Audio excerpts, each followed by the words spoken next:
Welcome back, everyone. Before we dive in, make sure you drop your thoughts and the lessons you took from this story in the comments. And don't forget to like and subscribe. Let's get into it. I came home early on Christmas Eve to surprise my family. I froze in the foyer when I heard my husband shout from the living room. Jasmine is pregnant. We are finally set for life. I left my own house without a sound. 3 weeks later, I stood on that same front stoop and watched a process server hand them eviction papers with my name on them. The snow had been coming down hard over Harlem that night, softening the edges of the brownstones and muting the usual city noise. My brownstone, the historic home my parents left me, glowed with warm light from the tall living room windows. From the street, it looked like the perfect Black American family Christmas. Inside were the people I believed were my family, my husband, his parents, and relatives who had called me their girl for 12 years. My name is Erica Sterling.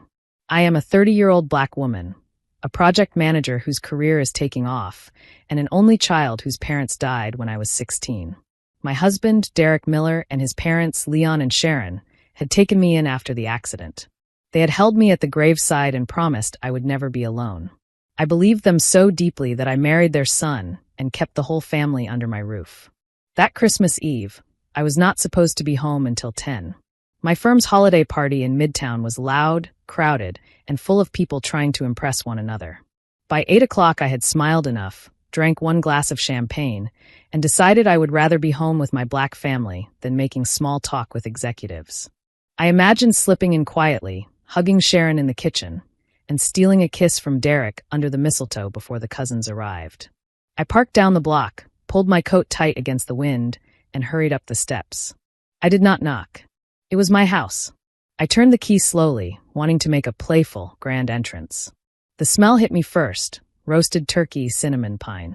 Laughter poured from the living room. I opened my mouth to call, "Merry Christmas," but Derek's voice stopped me cold. "She is pregnant," Derek shouted, louder than I had ever heard him.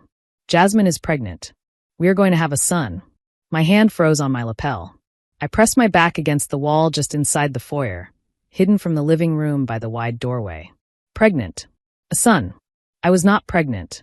We had talked about waiting, about being more financially secure, about his day trading finally taking off first.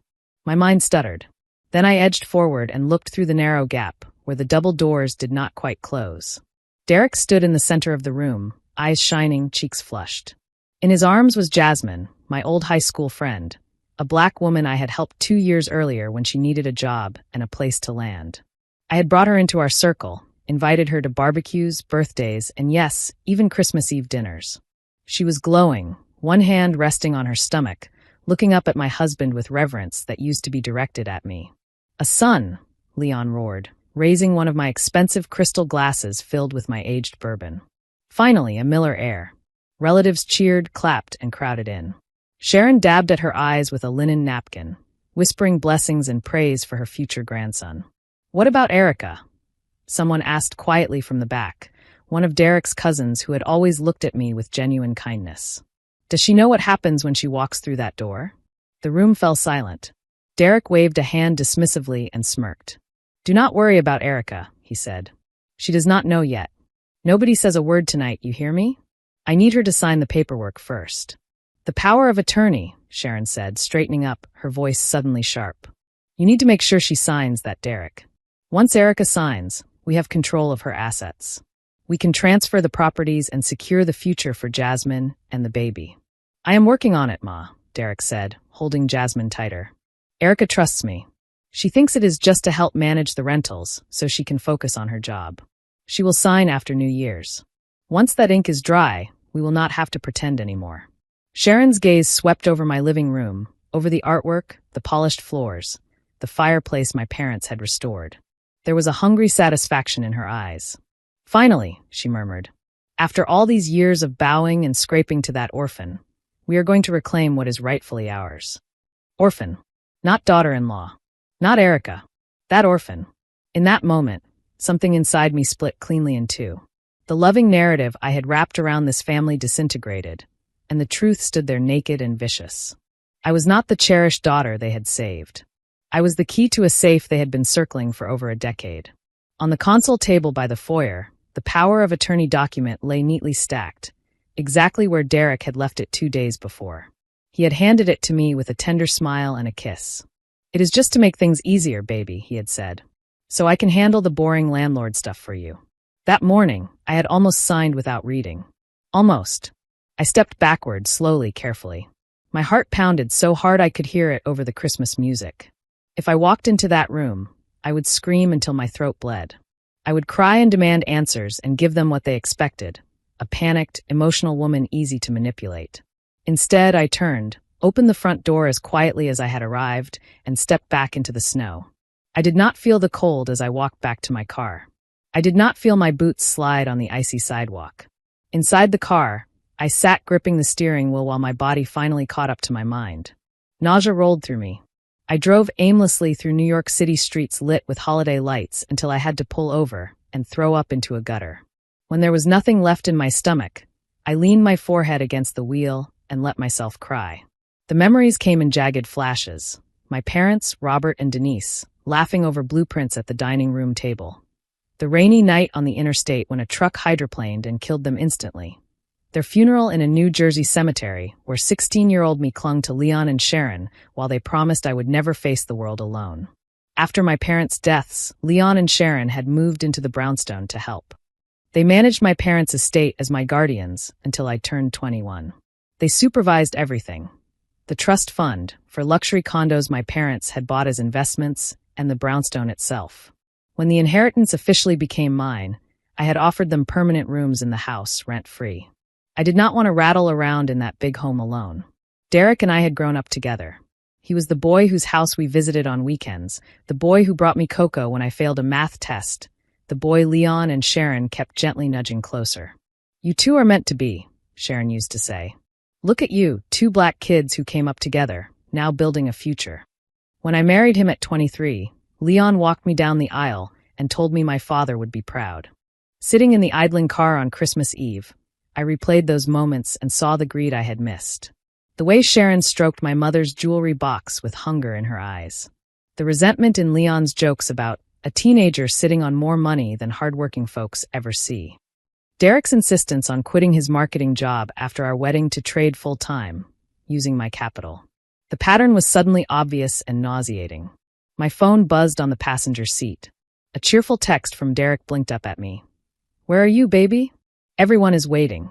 The turkey is getting cold. Love you." I stared at the words for a long moment, then typed back a lie with steady fingers. "Got stuck at the office party. Crisis blew up. I might be here late. Kiss everyone for me." I drove to a hotel in Midtown and checked in with a credit card that had never been added to any joint account. In the quiet of the room, away from Sharon's fake tears and Derek's performative joy, I opened my laptop and pulled up the power of attorney document from my email. I read every line this time. It was not a limited authority. It was total control, the right to sell, transfer, mortgage, or liquidate every property and account in my name. If I signed, Derek could legally sell the brownstone, gift a condo to Jasmine, drain my investments, and I would have no idea until the dust settled. They were planning to strip me clean and walk away with my parents' legacy.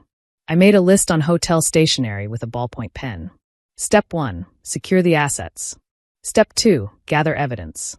Step 3, cut off their access to money. Step 4, evict them from my life and my house. My hand shook, but the letters were dark and firm. I needed help from someone who had never been blinded by their performance. I remembered a man from my childhood. My father's lawyer, Mr. Coleman, a stern black attorney whose calm presence used to intimidate me. After the accident, he had warned me not to give Leon and Sharon too much control, but I had been a grieving teenager and pushed him away. Now, I searched his name and found his private line. It rang 4 times. "Coleman speaking," came the familiar gravelly voice. "Mr. Coleman, it is Erica. Erica Sterling." My voice shook. "Robert's daughter." There was a pause, then a softened tone. "Erica, I have not heard that voice in 14 years. What is wrong?" "Everything," I said, and told him about the party, Jasmine's pregnancy, the power of attorney, the condos, the rentals Derek claimed to be managing, my suspicion that he had been stealing from me for years. When I finished, silence hummed on the line. "Come to my office tomorrow at 7 in the morning, Mr. Coleman said. "Bring every document you have. Do not sign anything. Do not confront them. Just act normal and get here. At dawn on December 26th, I walked into his downtown office, a modest suite in a brick building near Wall Street that smelled like polish and old paper.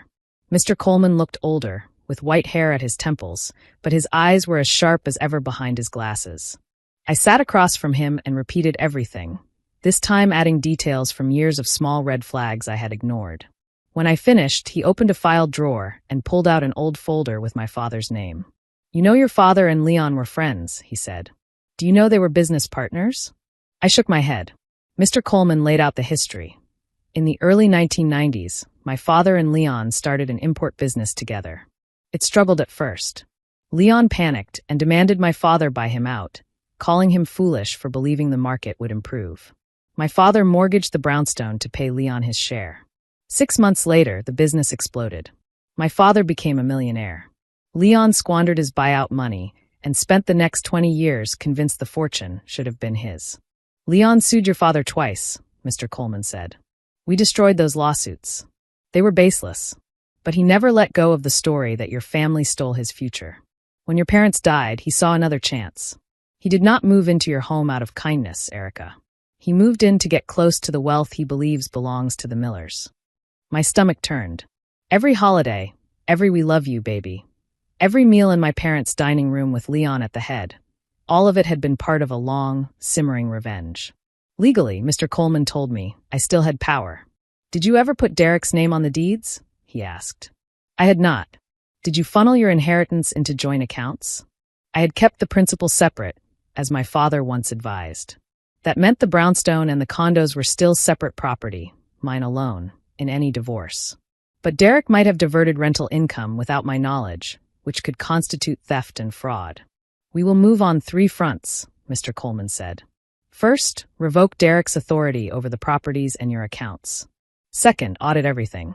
Third, prepare for divorce on grounds of adultery and fraud.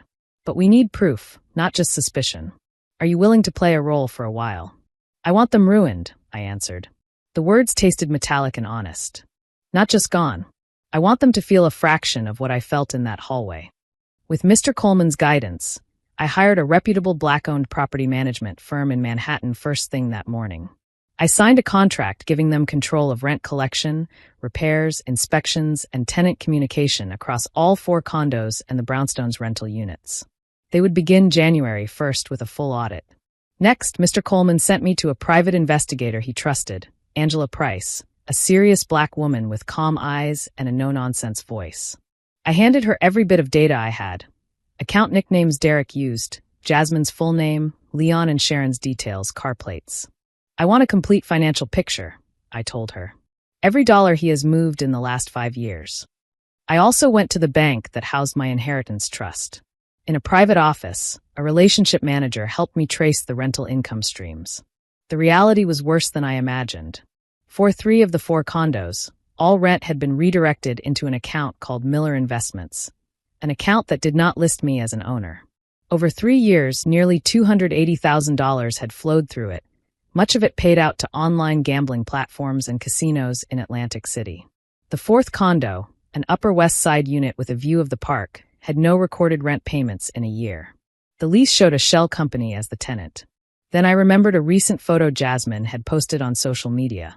A skyline and park view identical to that condo's balcony. Derek had placed his pregnant mistress in my $1 million property rent-free. Armed with this information, I returned home 2 days after Christmas. The brownstone loomed ahead, familiar and hostile. I inhaled, fixed a tired smile on my face, and walked inside. "Erica, baby, you are back," Sharon cried, rushing toward me in one of my silk robes. Her eyes flicked down instantly to my hands, searching for the power of attorney. Leon hovered behind her, coffee mug in hand. Derek hurried in from the kitchen, expression carefully arranged in concern. "Work was a nightmare," I said lightly, kissing Derek's cheek and avoiding his eyes. "But it gave me perspective. I realized I have been putting too much on you, Derek. Managing the condos and tenants must be exhausting on top of your trading. So, I did something to help." "Help," Derek repeated, his smile tightening. I walked into the living room, dropped my bag, and turned to face them. I hired a professional property management firm. They take over everything January 1st. They will collect rents, handle repairs, raise units to market rate, and pursue evictions aggressively where needed. You will not have to lift a finger. For a moment, no one spoke. Then Derek's face drained of color. You what? He asked. It is a gift, really, I said. They already saw we are undercharging on several units, especially the condo where Jasmine's company is listed. They plan to double that rent or remove the tenant. It is good business. Leon swallowed hard. Sharon's hand trembled around her mug.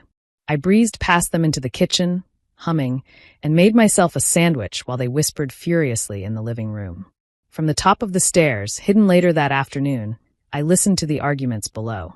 If that company takes over, they will see the missing money, Leon hissed. They will see Jasmine in that condo. I will fix it, Derek said, sounding more desperate than confident. I will talk Erica into canceling. I just need her to sign the power of attorney, and then I can override everything. I will do it tonight. That evening at dinner, he poured me extra wine, rubbing my shoulders. Erica, about the management firm, he said, sliding the familiar stack of papers across the table. With your promotion in this transition, it would help if I had full legal authority to act for us. Just sign, and I will handle the boring details. I glanced at the power of attorney and forced a drowsy smile. You are right, I said softly. His eyes lit up. Leon leaned forward. Sharon stopped breathing. I picked up the pen, hovered over the signature line, then let it drop.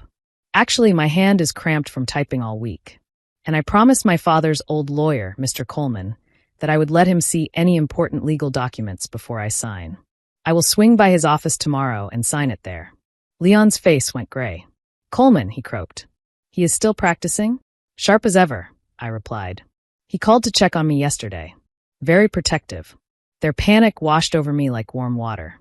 That night, upstairs, I unpacked a small box of motion-activated cameras and voice recorders and placed them throughout the house.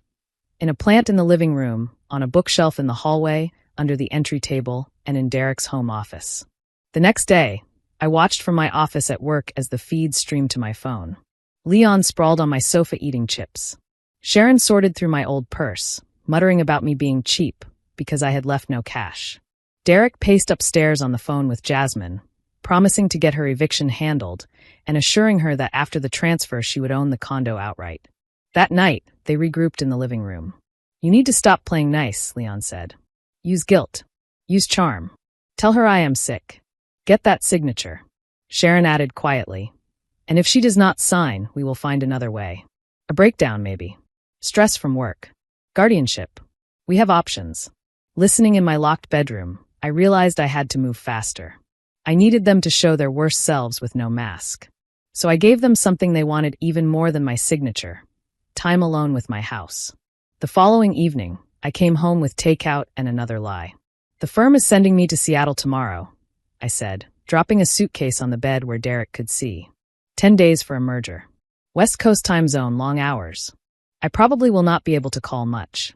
Hope sparked in his eyes, so bright it almost hurt. Sharon pasted on a sympathetic expression. Working over the holidays, she said. Poor thing. Do not worry. We will take care of the house.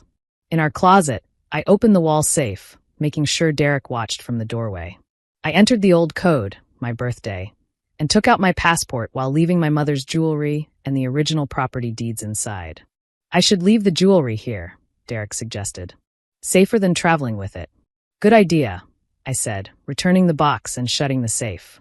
Later, while he showered, I changed the code to the date my parents died, a date that meant everything to me and nothing to him. At 4 a.m, I rolled my suitcase to the front door, kissed Derek's forehead, and walked out. Instead of LaGuardia Airport, I directed my rideshare to the same hotel downtown. Within an hour, I was in a suite with my laptop open, camera feeds live, and a fresh pot of coffee brewing. Around 7, Derek bounded downstairs on the screen, practically dancing. She is gone, he shouted. 10 days in Seattle. Leon pumped his fist. Sharon grinned. Call Jasmine, Leon said. Tell her to pack a bag.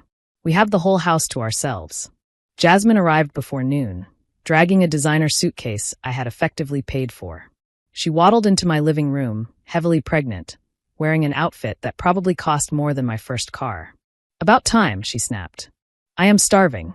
Soon she was draped in my emerald robe, my jewelry, and my husband's arms, declaring that they would have to redecorate this old money museum, as soon as everything was in Derek's name. Leon prowled toward the study. "Let us see that power of attorney," he said. They found the document right where I left it. "Can you forge her signature?" Leon asked. Derek hesitated, then pulled a sheet of paper from a drawer. "I have been practicing," he admitted.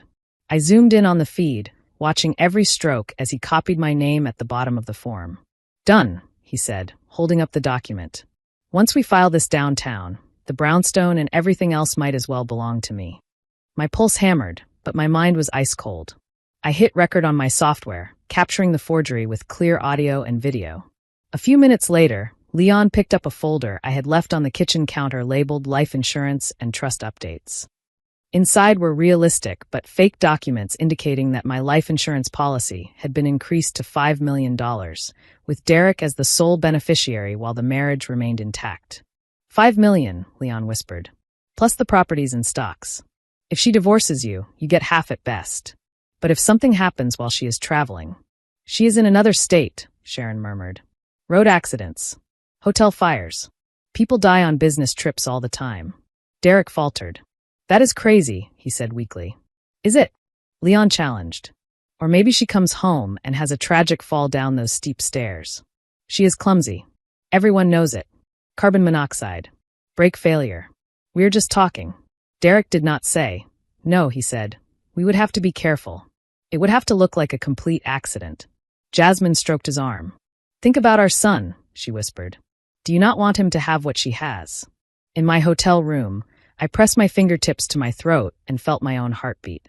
My husband and his parents were discussing my death as a financial option, weighing methods like they were choosing a paint color. Any lingering doubt about their intentions evaporated. I saved the recording, backed it up to multiple secure locations, and sent a copy to Mr. Coleman with the subject line, Evidence, Forgery and Murder Conspiracy. He replied within minutes. We move in 48 hours. Sit tight. Keep recording. Do not make contact. The next day, the property management firm delivered official notices to the condo where Jasmine hid behind her shell company lease. The camera in the brownstone caught Derek ripping open the envelope addressed to occupant, Unit 4B, and reading an eviction notice demanding 12 months of back rent within 3 days due to a fraudulent lease or immediate removal. They know, Jasmine screamed, waving the paper. They called me a squatter, Derek. They're giving me 3 days. I will transfer money from our joint account, Derek said, pulling out his phone. His expression crumpled. Blocked. It says the account is frozen for suspicious activity. He grabbed a credit card. Denied. I had already reported everything stolen and triggered fraud alerts. As panic rose, a crew from the management firm showed up at the brownstone door claiming to check a gas leak. They were actually private security hired by Mr. Coleman, verifying the occupants and documenting the damage. Leon ranted about harassment, but he had to let them in or risk the gas being shut off. They left a notice about unauthorized residence and occupancy code violations, specifically pointing out that only Derek and I were listed on the lease. With money cut off and pressure mounting, Leon pushed Derek toward the safe in the study. Break it, he ordered. Your mother's pearls alone could cover some of this. I watched Derek pummel the wall safe with a sledgehammer for nearly an hour, cursing as titanium refused to give. Drywall crumbled, shelves cracked, and a framed photo of my parents fell and shattered. The safe remained closed. The house I loved shook under their assault, but it held. Late that afternoon, Derek called his cousin LaToya, the one the family always looked down on for being a single mother who worked double shifts. He asked her for $500. She refused, but she called me instead. From my hotel room, I told her the truth about Jasmine, the forgery, the plan, the recording. You want me to help you? LaToya asked. After everything they have said about me? I will pay off your student loans, I said. Not as a bribe. As a thank you. You are the only miller who ever treated me like a person. 2 hours later, I watched LaToya arrive at my brownstone with a casserole. They let her in immediately, drawn by the smell of real food after days of rationing. She saw Jasmine in my sweater, saw the smashed wall, heard Leon brag that once we get Erica's money, we are buying a boat and leaving this country. When she left, she called me and confirmed everything. Friday morning, I no longer needed to pretend to be in Seattle. Dressed in a fitted black dress and white coat, I met Mr. Coleman, 2 private security officers, a process server, and a uniformed officer named Brown outside my brownstone. The sky was bright and cold. Curious neighbors peeked through curtains as we climbed the steps. My key still worked. I opened the door, and security walked in first. The smell of stale alcohol, sweat, and spoiled food slapped me. "Clear," one guard called. "Who is in my house?" Leon shouted from the living room. Derek stumbled into the hallway holding a half-eaten bagel, stopped dead when he saw the security officers, then saw me. His face shifted from confusion to terror. "Erica? You were supposed to be in Seattle." Sharon appeared behind him in a stained robe. Jasmine waddled out, clutching her belly, wrapped in my white cashmere sweater. She frowned at the sight of me and the police officer. "Who is this?" she asked, chin up. "I am the owner of this house," I said, stepping fully into the foyer. My voice was calm and level. "And you are trespassing." I let my gaze travel slowly over the room. The hole in the study wall, the broken glass, the stained rug. Then I looked at each of them in turn. "Surprise," I said. "Merry Christmas." Derek rushed forward, hands up. "Erica, listen. This is not what it looks like. Jasmine is a cousin from out of state. She had nowhere to go." "A cousin?" I asked quietly. "Is that why she lives in my Upper West Side condo under a fake lease? Is that why you stood in this room on Christmas Eve and announced she was carrying your son?" His mouth opened and closed. "You heard that," he whispered. "I heard everything," I said. The toast to the Miller heir. The plan to trick me into signing away my assets. The forged power of attorney. The discussion about whether to tamper with my brakes or let an accident happen while I was on a business trip. Leon staggered back. "We were drunk," he blurted. "Just talk. You cannot prove." Mr. Coleman stepped forward, holding up a tablet. "It is all recorded, Mr. Miller," he said, "with clear audio and video. Forgery. Conspiracy to commit fraud. Conspiracy to commit murder. Officer Brown is here in case my client wishes to pursue criminal charges today." Jasmine looked from Derek to Leon to me. "You are lying," she snapped. "Derek said this place would be ours. He said he was rich." "Derek is broke," I replied. "He has no job, only gambling losses. He has been living off my salary and embezzling my rental income.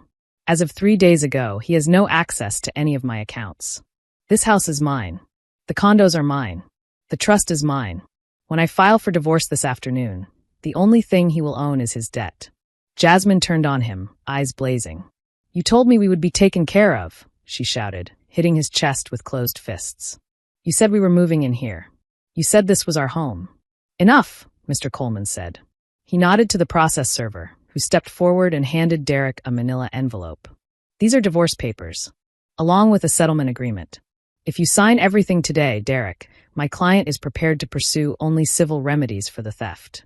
If you refuse, she will give the recordings to the district attorney." Officer Brown unfolded another document. "And this is an emergency protective order," he announced. "Effective immediately. Leon and Sharon Miller are required to vacate the premises within 30 minutes due to credible threats against Ms. Sterling's safety. Any resistance will result in arrest." Sharon's composure shattered. "We raised you," she cried. "We gave you a home when you had no one. You moved into my parents' home," I said. "You managed my money while resenting me for existing. You spat on my mother's photo when you thought I was not looking. I saw it on the cameras." She flinched like I had slapped her. Leon started stuffing clothes into trash bags, muttering under his breath. He tried to grab my family's silver candlesticks. A security guard barked, "Put it back." "They are mine," Sharon hissed. "They have the Sterling crest engraved on the base," I said. "Set them down, or I add theft to the list." She dropped them with a clatter. While my in-laws scrambled, Derek sat at the dining table with Mr. Coleman, hands shaking as he signed each page. Acknowledgement of the stolen $280,000. Agreement to repay through wage garnishment. Waiver of any claim on the brownstone, the condos, or my retirement accounts. Waiver of spousal support. "If you ever try to contest this settlement," Mr. Coleman murmured, tapping the tablet that held their recorded plotting, "we will reopen the criminal route." Derek signed faster. Outside, Officer Brown supervised as Leon and Sharon carried their bags onto the sidewalk. Jasmine dragged her suitcase past them, cursing everybody, shouting that she would never raise a child in this mess. She announced loudly that she was done with Derek and that he would never see this baby, then slammed the gate behind her. When Derek finally stood, the house was quiet.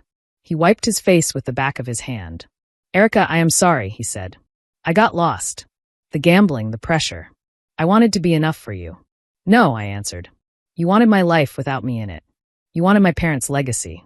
You were willing to let your parents talk about my death like it was a business plan. You are not lost, Derek.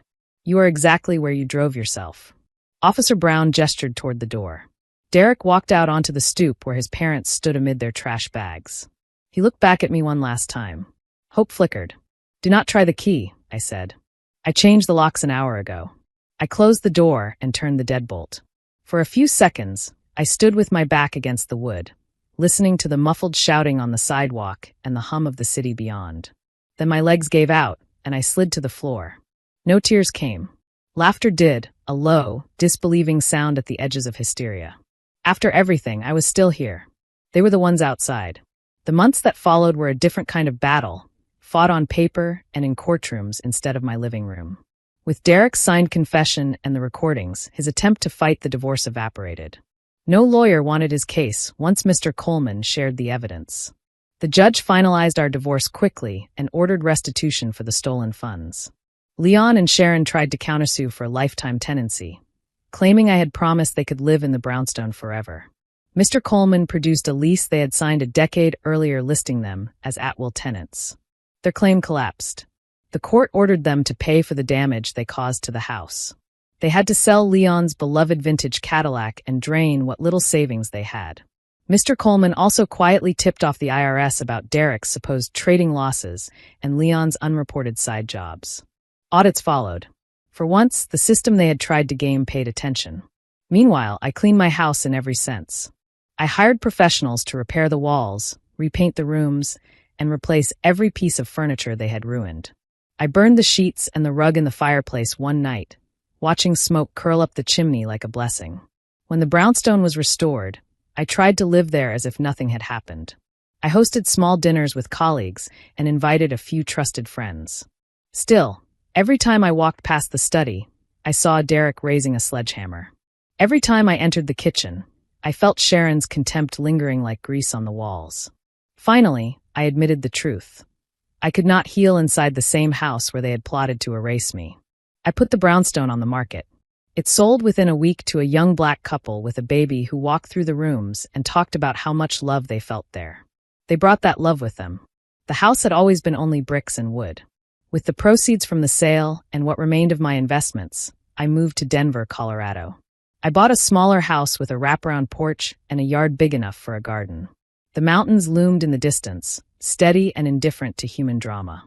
In Denver, I built a life that was quiet, deliberate, and wholly mine. I did consulting work remotely for a few clients. I joined a pottery class and met a black woman named Felicia who had survived her own disastrous marriage. We swapped stories over dinner without anyone glancing at my jewelry or asking about my portfolio. I learned how to plant rose bushes in my backyard. I wore old jeans and gloves instead of tailored suits, dug my hands into the soil, and pulled up weeds by their roots. There is something almost holy about taking a piece of ground and deciding what grows there. Occasionally, news of the Millers reached me through LaToya. Jasmine had moved back to Ohio and filed for child support. Derek, working at a car wash in Queens, had his wages garnished every month to repay what he stole. Leon died of a heart attack. Sharon ended up in a state-run facility, bitter and alone. Once, before I left New York, I parked across from the car wash and watched Derek from my car. He wore a stained jumpsuit and scrubbed tires in the cold. The swagger was gone. The man who had planned to own my life barely owned his next meal. I felt no triumph, only distance. He was just another stranger trying to survive. 3 years after Christmas Eve, I sat on my Denver porch with a mug of coffee, watching my red roses sway in the breeze. I thought of my parents, of the brownstone, of the terrified girl in the hotel room who made a list on hotel stationery and decided to fight. For a long time, I believed my parents' legacy was the money and the properties that made me a target. Now I understand their real legacy was the steel in my spine and the clarity in my mind. The wealth was a tool. The strength to use it, to walk away, and to start over, that was mine. They tried to bury me beneath lies, greed, and betrayal. They did not know I was a seed. If you enjoyed this story, please like, comment, and share this video with your friends. Subscribe and turn on the notification bell so you never miss a powerful story drop.